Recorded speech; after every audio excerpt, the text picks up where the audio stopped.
If you want to learn how to gain insights you can act on and solve business problems with data, all while building a data-driven culture at your organization, sign up for Pragmatic Institute's new course, Data Science for Business Leaders. Find out more at pragmaticinstitute.com/data.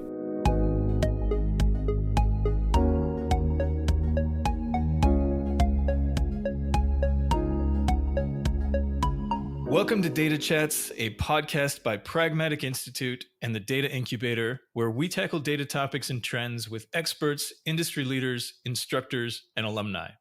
I'm your host, Chris Richardson. Today, I'm sitting down with Douglas Laney, Data and Analytics Strategy Innovation Fellow at West Monroe Partners and author of Data Juice. Doug, thank you so much for joining me today. Thanks, Chris. Thanks for having me. Appreciate it.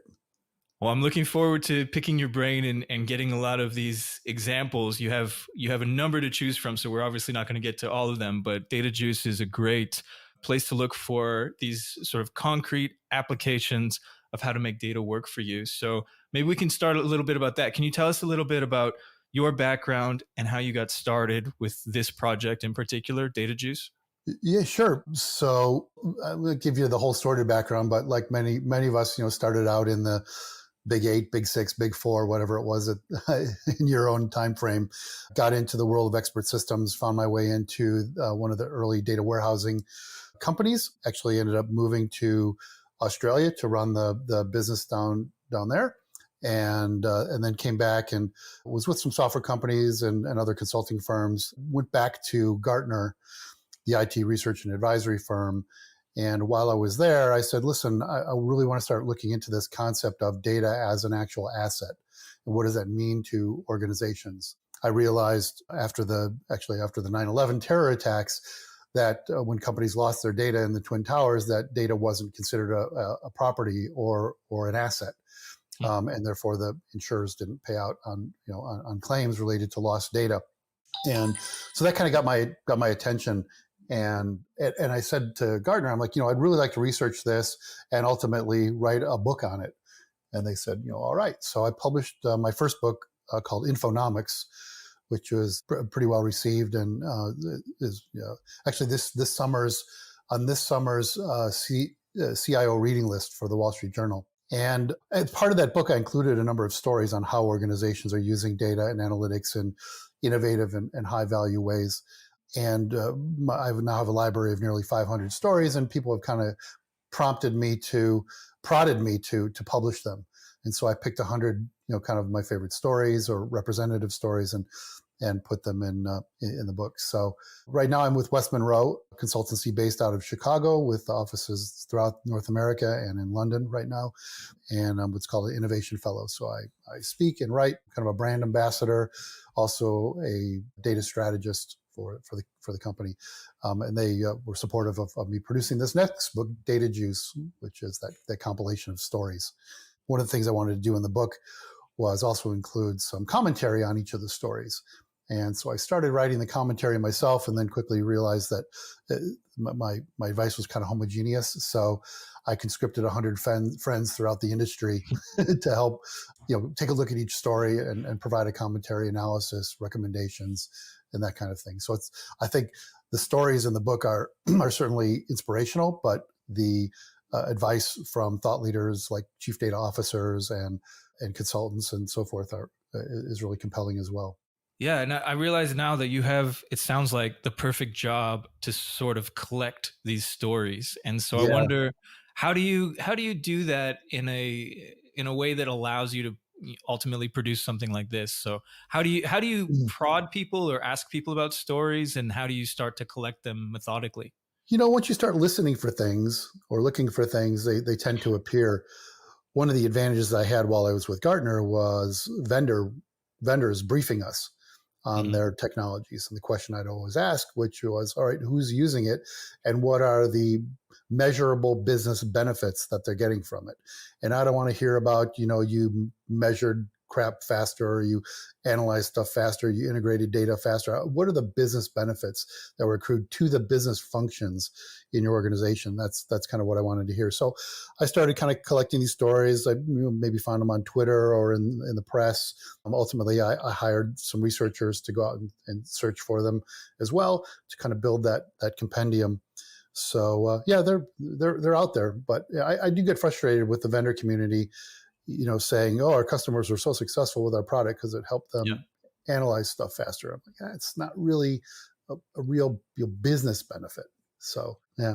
Yeah, I mean, and that's just it. Like when I was helping to put together the insight course of Pragmatic, everyone talks about data, but then when it comes to time to actually make that a concrete practice, then it becomes very difficult to get people to really, give you details or really say, like you said, what the business value is. A lot of the time it's just we increase productivity, but then once you break that down a little bit, it becomes very unclear what productivity even means in a lot of these contexts. So Right.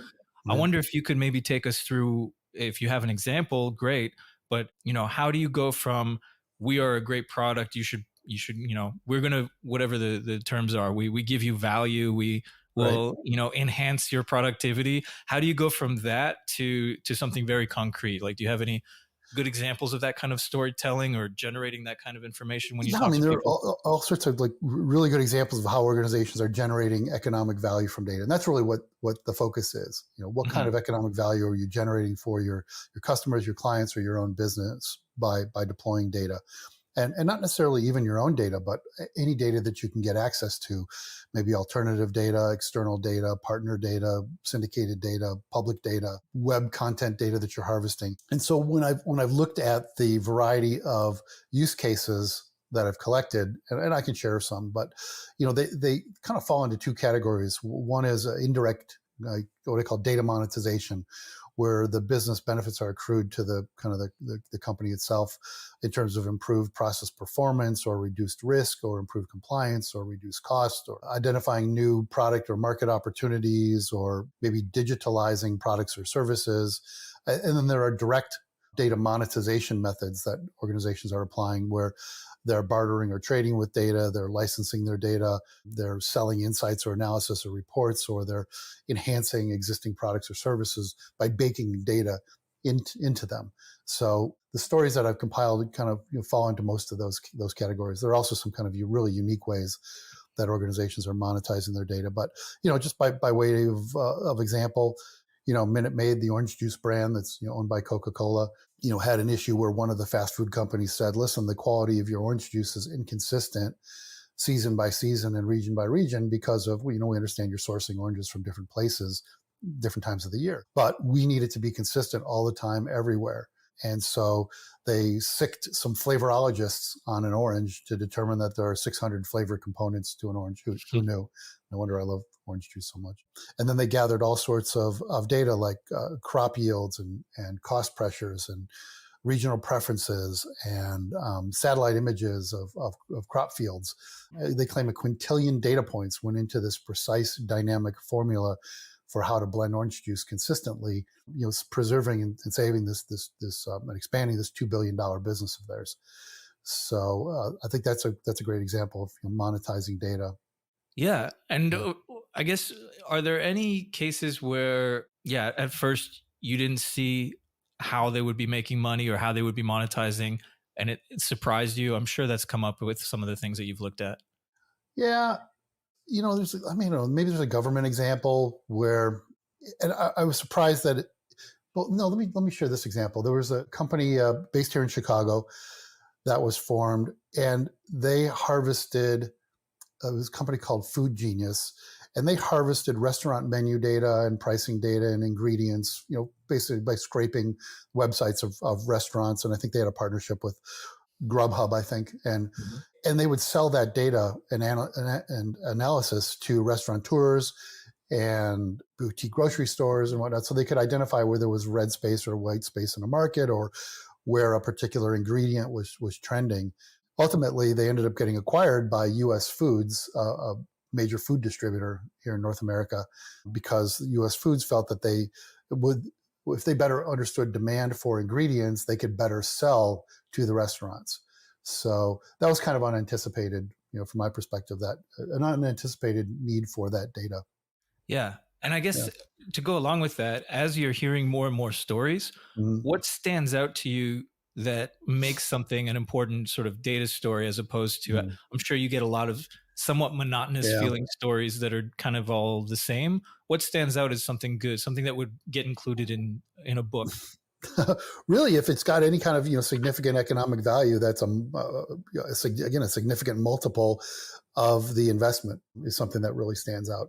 And a lot of the examples are really very vocational and functionally specific. They're not big data, blah, blah, blah kinds of enterprise class solutions. They're solving a particular problem or exploiting a particular opportunity, and they're very functionally specific. I mean, in Australia, for example, Westpac published, their story about how they were unable to target market any significant portion of their customers because they didn't understand them across multiple channels. This was years ago.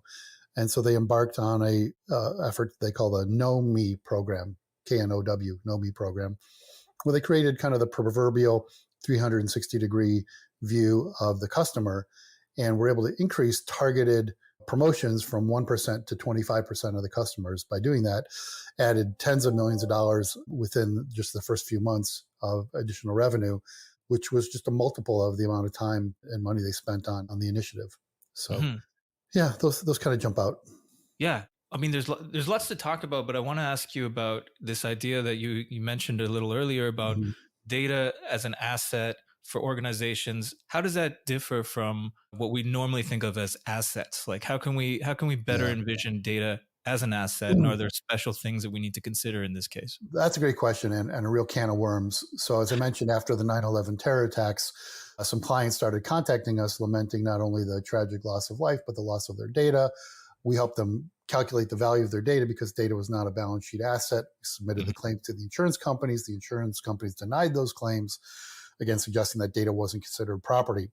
So I was left kind of scratching my head and opened some accounting books and, to relearn what an asset is. And an asset is something that accountants define as something that is owned and or controlled, exchangeable for cash, and generates probable future economic benefits and is separable from other assets. And so data clearly meets those criteria, just like kind of the keepers of the definition have, you know, don't agree. And in fact, after 9/11, the insurance industry here in the States explicitly changed the policy template used to eliminate any consideration of data from property and casualty policies. Mm. And not to be outdone, the accounting profession followed suit a few years later to state that no longer, even if you wanted to, you couldn't include the value of data on your balance sheet. And so the keepers of the definition of what constitutes data, constitutes an asset and property, have kind of doubled down on their antiquated notions that it's neither. So the problem is that for most organizations, they have this notion that they call it an asset, they give it that lip service, but they don't really treat it like one, they don't measure it like one, they don't monetize it like one. And then to make matters worse, data has these unique characteristics that other assets don't have. Like a lot of people say, well, data is the new oil, right? And Yeah. while maybe that makes sense at a macro level, because it's definitely a driver of the economy today. You can't be in business today without leveraging data somehow, and you can't thrive without leveraging it really well. So yeah, data has these unique characteristics that it's unlike oil. It's when you consume a drop of oil, it dissipates, it goes away, right? When you consume a drop of oil, you can only consume it one way at a time. Mhm. When you consume a drop of oil, it doesn't create more oil. Well, data is very different. Data is what economists would call a non-rivalrous, non-depleting, progenitive asset. That is, you can use it multiple ways simultaneously. You can use it over and over again. It doesn't get used up. And when you do use it, it typically creates more data wherever you're using it. And so the companies that are really thriving today are the ones that are taking full advantage of those unique economic qualities of data.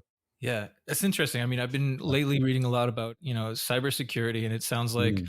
if you were set on not calling data an asset, Mm. then it sounds like you wouldn't be able to steal it. You wouldn't be able to Right.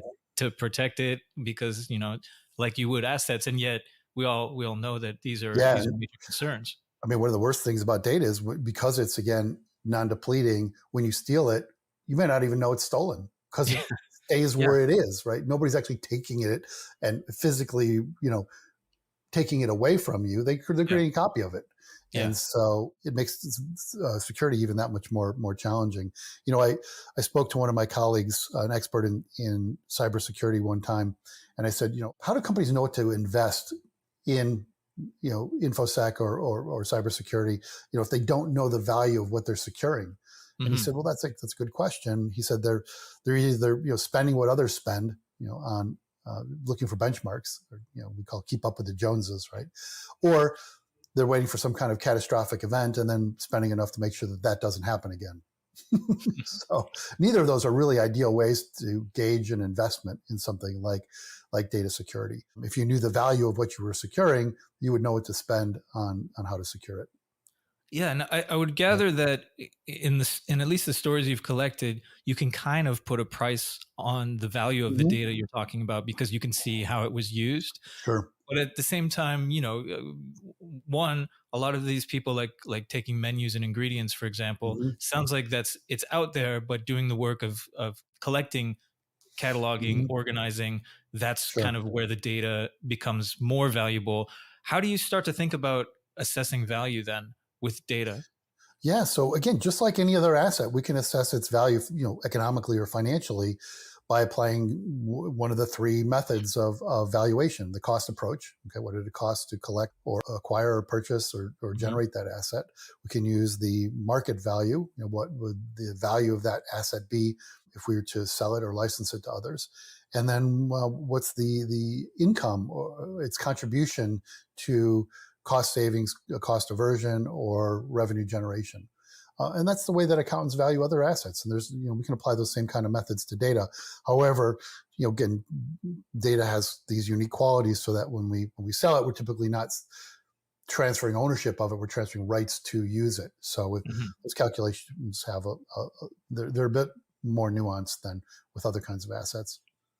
Yeah, and I wonder how you would advise organizations to think about whether or not they want to monetize, as in sort of sell data, Yeah, versus using it for their own, right. benefit or whatever they're doing within their organization. How might they start to approach that question? Because I think more Mm-hmm. organizations are realizing they do have a valuable commodity and that they could perhaps sell it in some Mm-hmm. senses. So how do you encourage people to think about that question if they're Yeah, making decisions? I kind of go back to, you should be leveraging any given data asset in a variety of ways, right? Not just one way. You want to recoup the cost side. Hmm. That denominator is not going to change, but you can increase the numerator exponentially. So the return on assets that you're getting from data increases the more you use it. And that, again, can take two flavors: one more internal, where you're accruing kind of indirect monetization benefits, and one that's external, where you're bartering it, licensing it, or creating some kind of derivative data product that you make available to others. And so it's really a matter of trying to maximize the ROA or ROI from data. Yeah, what's a good example of that, of a company who made the choice to sell data? I mean, I think we think a lot Yeah. about data brokers or people selling data, Mhm. but can you take us into the sort of starting point of a company that you've seen that has decided to sell Um, data? yeah, there's a company called Dollar General that Hmm. was collecting its inventory and sales data and shopping basket analysis and all that for internal purposes, and then their suppliers said, "Hey, we'd love to get access to that data as well." So they created data products and started selling, anonymized versions of that data. Lo and behold, they the result was that they now have a self-funding data warehouse Hmm. or data lake. And I think that should be something that is aspirational for any business. There's no reason that you shouldn't be generating revenue of some kind on your data assets, or at least do so in a way where you've calculated the value to the extent that you have a self-funding, data architecture. Yeah, I mean it sounds really interesting, and Mhm. I can imagine a lot of organizations thinking, yeah, let's start making money on this. At the same time, though, a lot of the competition seems to be about keeping things either private or No doubt. confidential, not just for legal personal like private Mhm. data reasons, but also because if you have all this amazing info on orange juice, you wouldn't want to sell it to other orange juice distributors or whatever, Right. right? So how do you make those decisions, and have you seen any go the other way where people have stopped selling or sharing data? I don't know where I've seen them where they've stopped selling or sharing data other than due to like GDPR restrictions Mhm. or whatnot. In which case they can de-identify data and still make it available. But yeah, I mean, I don't know. Why don't we move on? Maybe I'll Yeah. think of something that I can share there.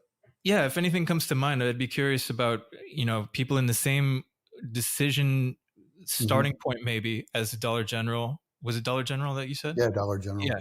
So that but then decided, it's probably not in our best interest. It would be interesting if other circumstances would make Yeah. it so that, you don't have the same Well, opportunity, or it just doesn't work the same yeah, I'll way. talk about something related. One is a lot of companies will come to us and they'll say, "Listen, we can't monetize our customer data because of privacy regulations." Yeah. And my, kind of flippant response to that is, "Well, you're not really being creative enough." So, listen, you can't sell your data to others, but you can sell others' products and services to your customers, right? So you can't sell your customers' data, but you can sell others' products and services to your customers. So, by example, we're working with a hospital system who knows who its diabetes patients are, but it can't sell that data to anyone.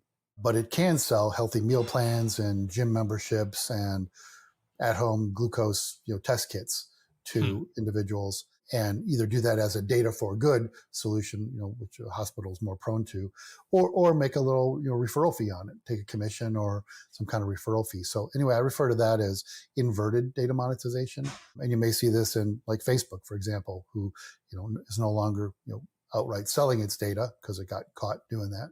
But what they do is they sell other products and services to you and me, right? Based on our profiles and likes and so forth. Yeah. So they're able to target us.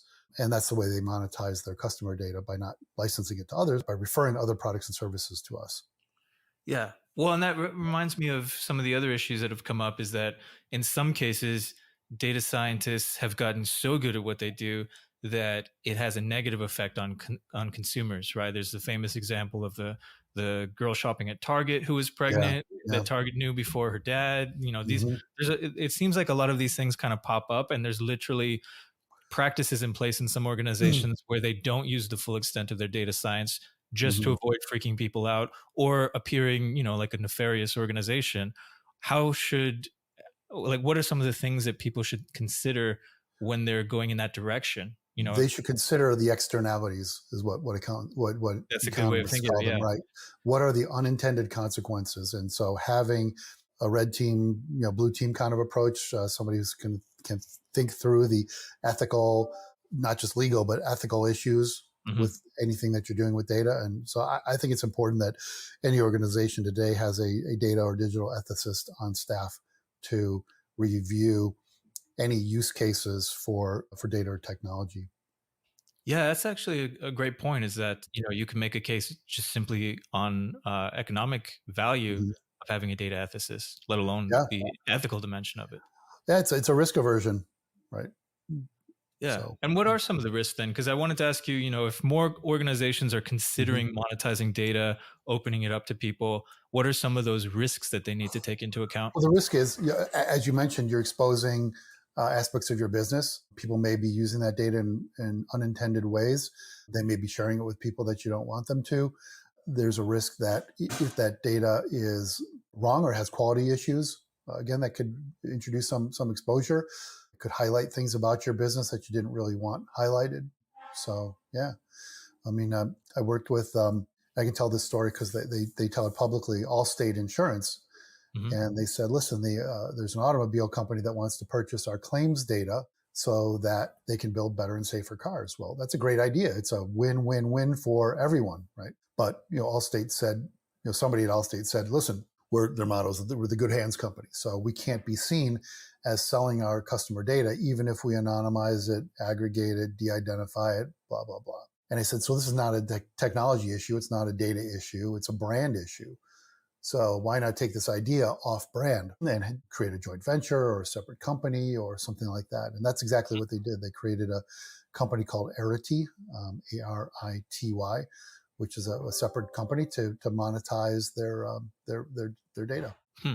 Yeah. Yeah, it's interesting. I'm curious what else you've learned in collecting these stories. Is there anything that jumps out as just tidbits that are valuable in and of themselves that come to mind? Yeah, one is a lot of the real high value stories integrate data, but not just integrate internal data, but they integrate external data as well. They're looking at leading indicators, and you really can't do a good job of looking at leading indicators if you're only staring at your own navel. And Mm, so, bringing in external data from the kinds of sources that I mentioned.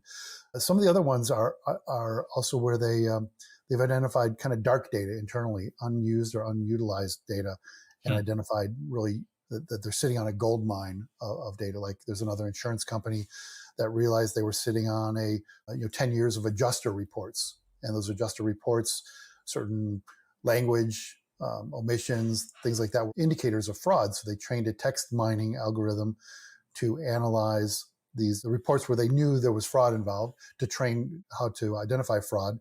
And they were able to subrogate tens of millions of dollars of previously paid out fraudulent claims. If your organization wants to leverage data to drive success, explore Pragmatic Institute's training offerings. We provide individuals and teams with actionable guidance, hands-on practice, and a business-oriented approach so that they can solve problems and propel decision-making with data.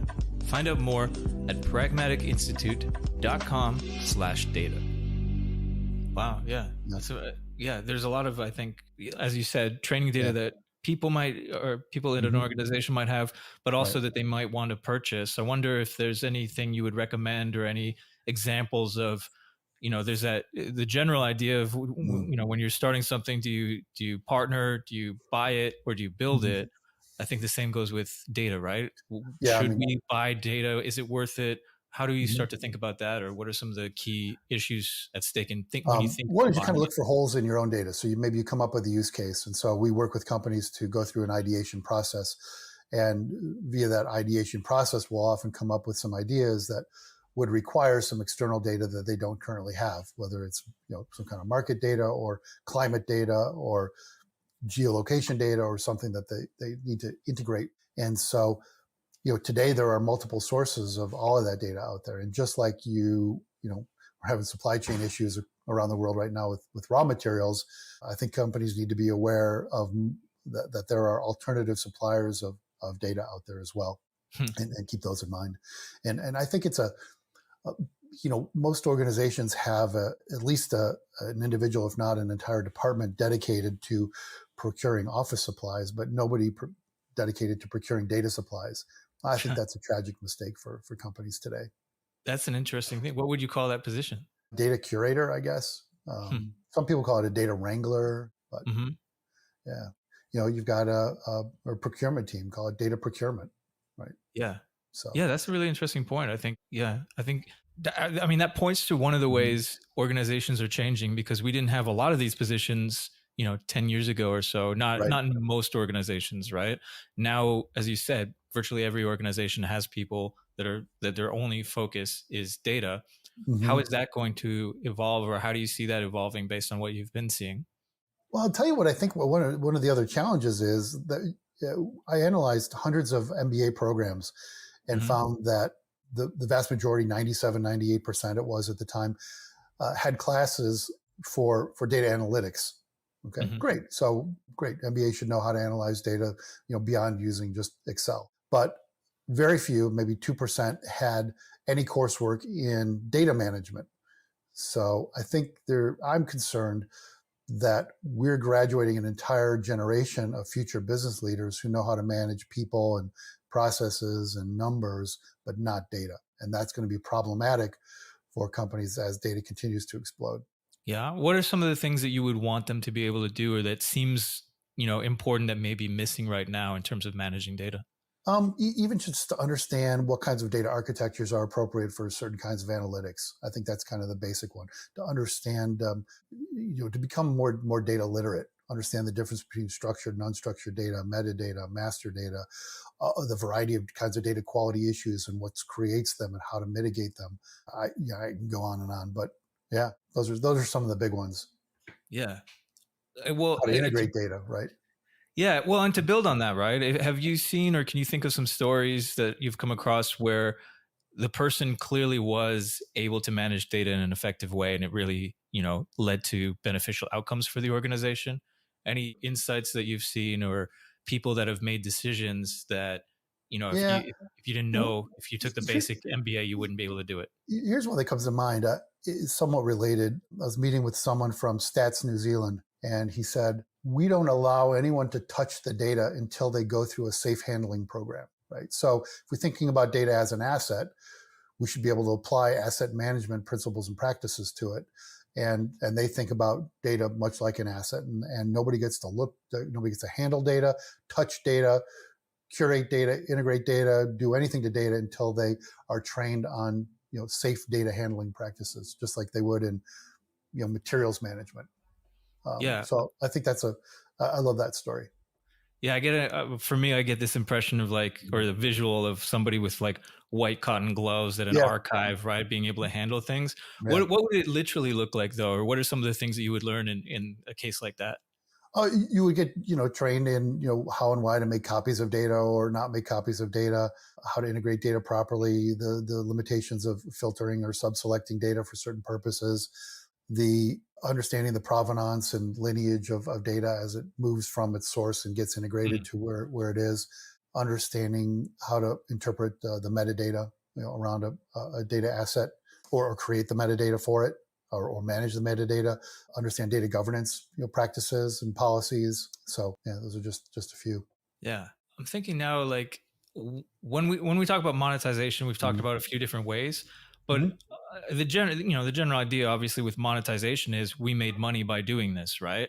Are We there other generate ways of, economic value. Yeah, yeah. measurable economic value. Right. Well, okay, well, yeah. So you're already Mhm. anticipating that. So other than making money directly Right. or benefiting the company, like what are some of the markers that you might look for that you've seen in some of these stories about that benefit? Like what are the other benefits if we're not talking about literally making money? Well, a lot of them come down to money, right?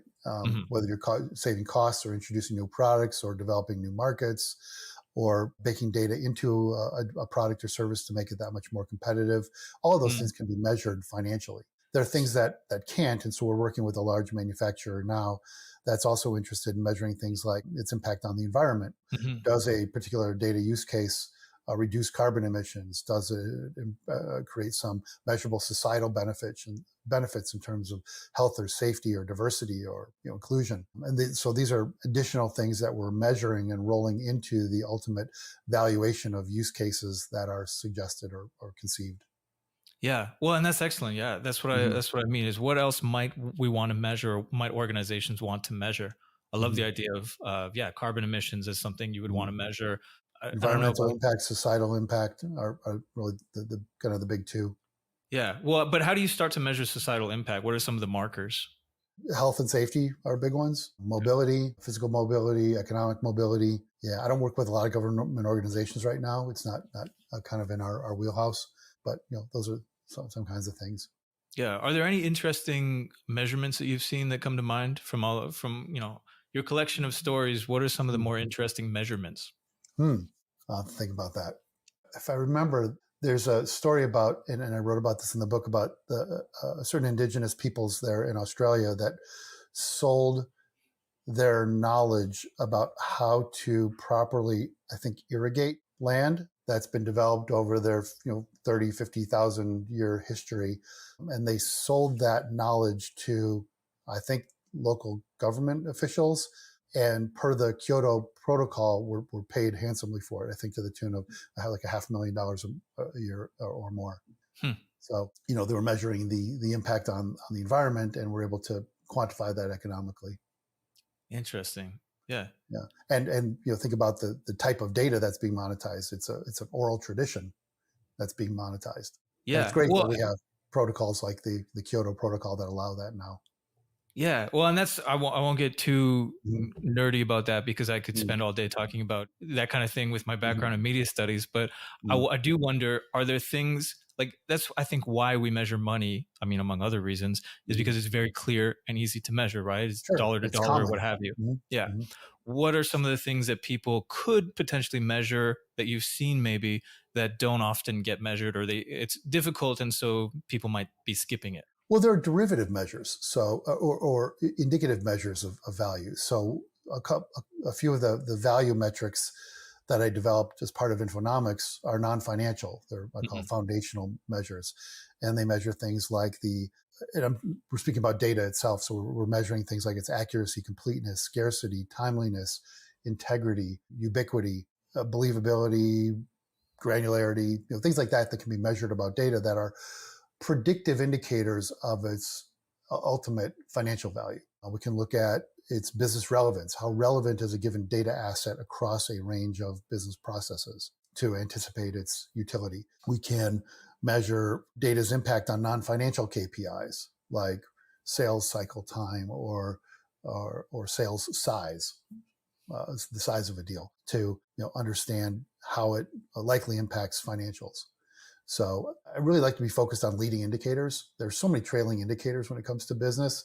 Yeah. Everybody wants to build a pie chart or a scorecard or a bar chart that analyzes something that happened last quarter or last week or whatever, and that bores the crap out of me. And I, I you know, I like to encourage clients to do more diagnostic or predictive or prescriptive or use data to automate things. That's where the real value happens, not in looking backwards so much. Yeah. Well, and I agree, and I don't want to speak for you. So I wonder Mm. if you could say more about why that is. Like, why is that not the best way is to look at the past Well, I necessarily? mean, you can look at the past Yeah. to validate that your strategy was right, but Yeah. sands are always shifting, business climate's always changing. You've got to look at what are the leading indicators of your business, and very typically, as I mentioned, those come from external factors. And so I just find that I look through the hundreds of stories that I've collected, and maybe just a few of them have anything to do with somebody building a pie chart or a bar chart, to analyze something. It's the low hanging fruit. It's easy to do. Everybody understands how to do it in Excel, and doesn't require a lot of data integration Mm. or fancy algorithms. And that's why it's so commonplace. But the high value examples in my library are all about doing something that's diagnostic, like fraud, doing something that's predictive, like identifying what customers are likely to buy, or prescribing something that they're likely to buy directly to them, or Yeah. automating something or digitalizing something that hasn't been that's been done manually. The vast majority of the stories are of those types, not hindsight looking pie charts. Yeah. Well, and that's an excellent point, right? It's a lot easier to make descriptive or to do descriptive work, but it's not Mm-hmm. necessarily as valuable. It's almost never as valuable as the Right. prescriptions. So when we run these data monetization workshops, which I can tell you a little bit about, we entirely ignore any kind of descriptive questions like what happened, right? We want to know Mm. what's going to happen, why did something happen, how can we make something happen, or how can we automate something? Yeah. Well, and that goes to one of the main issues I think people have, like the difficulties is converting or using Mm-hmm. what is mostly qualitative, it sounds like, especially earlier you were talking about, how trustworthy is the data, believability, these kinds of things. Mm-hmm. How do you start to think about that, and how do you start to get that qualitative information and perhaps quantify it?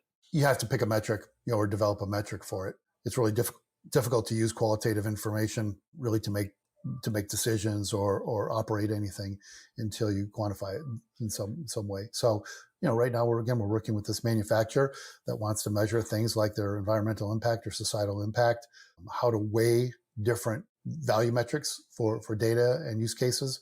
And so we're coming up with, not arbitrary, but unique kinds of ways to measure those things that are going to be acceptable throughout the company. Hmm. And what about, believability, trustworthiness? Are these Mhm. mostly kind of survey questionnaire type Yeah, information, yeah, or how do you collect? exactly. Okay. Exactly. I mentioned that in the book. There are certain qualitative indicators for data quality that you can really only determine quantitatively via survey.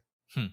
And any advice for people who are maybe thinking of, or maybe, they're listening to you right now and they're Mhm. realizing I need to expand, I need to take in more qualitative or think about more qualitative.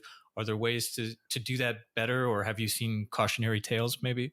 Yeah, just a periodic survey. of people who are using data and those who are producing data. I would survey both the producers and the consumers of any given data asset about their impressions of quality. And you actually find a lot of disparity between producers and consumers, or even folks at different levels of the organization, as to their impressions of how clean and complete and useful data is. Hmm. Yeah. So I wonder, as people are listening, and obviously we've generated some great topics and there's much more they could read in the book. What are two things that listeners could do in the next 24 hours to have a significant impact? What are two things that they could change or start doing that would lead to some significant For change? their organization? Yeah. Yeah. I would say take a look at any report that you get, Mm-hmm. right? And go back to whoever's creating it or whoever defined it and say, this report is telling me what's happening in the past. How can we change this to help me predict or prescribe something or diagnose something? Yeah, much more quantitatively. I think that would be one thing to do. The other would be go to your CFO and ask them, why isn't the company quantifying the value of our data if data is that important to us? Is there a politically correct or a nice way to say that? Well, I like to ask to have this conversation. Data is a critical asset for the organization. I know that accounting practices don't compel us to measure it like one, but in order for us to manage and monetize our data effectively, shouldn't we be measuring it like an asset? And can we get your help in doing that? Yeah, those sound like two really valuable things that people listening could do right away to have some significant changes perhaps in their organization, depending on what's going on currently. They say you can't manage what you don't measure. Mm-hmm. And so if you're not measuring the value of data, you're not going to manage it like an asset. And if you're not managing it like an asset, you're not going to be able to monetize it like an asset. And so for many companies, this tends to be a real vicious cycle. Mm-hmm. Yeah. And I think more and more people are waking up to that, thanks, to the work that you're doing and others, that it becomes obvious. It becomes more and more obvious, or you can't ignore it for much longer, especially. Yeah. If people want to know more about you and your work, Doug, where would they look? Where should they follow, or what should they check out? Well, I post often on LinkedIn. So check me out on LinkedIn. I also post on Twitter. I'm usually using the hashtags, Infonomics or Data Juice or CDO for the Chief Data Officer. So that's a great way to kind of keep up with me. I also have a professional website, which is douglasblaney.com. And if you're interested in more about the consulting firm that I work for, West Monroe, you can always check us out at westmonroe.com. Perfect. Well, I really appreciate you speaking to us for Data Chats. It's a lot to think about, and I think a lot to start doing perhaps for people who are listening. So it's really valuable stuff. Thank you. Thanks for having me, Chris. Appreciate it.